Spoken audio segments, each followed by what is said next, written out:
2023 October 7-ന് ഇസ്രായേലിനെതിരെ Hamas ആക്രമണം നടത്തിയതിനു ശേഷം ഭീകര സംഘടനയുടെ ഖത്തർ ഉൾപ്പെടെയുള്ള ധനസഹായികളിൽ ജൂതലോകത്ത് കൂടുതൽ ശ്രദ്ധ വർദ്ധിച്ചു.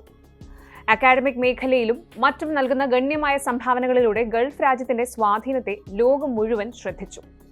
ഈ ഒരു സമയത്ത് കഴിഞ്ഞ ആഴ്ചകളിൽ ഖത്തറിന്റെ സ്വാധീനത്തിന്റെ മറ്റൊരു സാധ്യത പുറത്തു വന്നിരിക്കുകയാണ്. ഇസ്രായേൽ രാഷ്ട്രീയത്തിൽ ഖത്തർ വലിയ തോതിൽ ഒരു ഇടപെടൽ നടത്തിയെന്നാണ് റിപ്പോർട്ട്.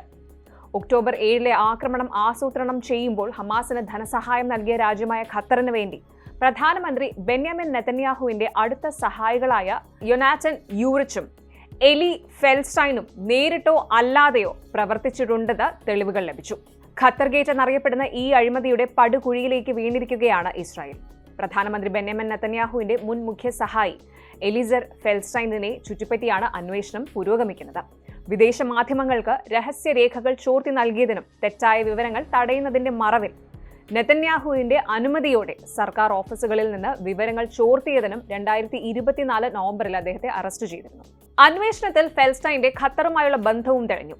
ഇപ്പോൾ അന്വേഷണം വികസിച്ചപ്പോൾ സംശയിക്കപ്പെടുന്നവരുടെ എണ്ണവും കൂടി. അവരിൽ മിക്കവർക്കും പ്രധാനമന്ത്രിയുടെ ഓഫീസുമായി അടുത്ത ബന്ധവുമുണ്ട് എന്ന നിലയിലായി.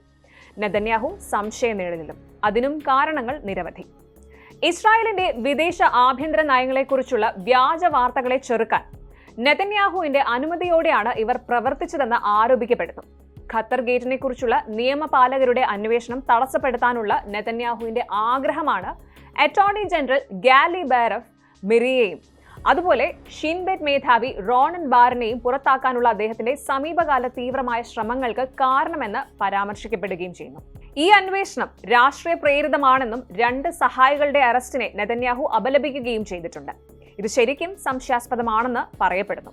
ഈ ഒരു സാഹചര്യത്തിൽ പ്രധാനമന്ത്രിയുടെ ഓഫീസിൽ കാര്യമായ മാറ്റങ്ങൾ വേണമെന്ന വിധത്തിലേക്കായി കാര്യങ്ങൾ. ഷിൻബെറ്റ് മേധാവി റോണൻ ബാറാണ് ശക്തമായി ഈ ഒരു മാറ്റം ആവശ്യപ്പെട്ടത്. ബാറിന്റെ അതൃപ്തിക്ക് പിന്നിൽ മറ്റൊരു കാരണം കൂടിയുണ്ട്.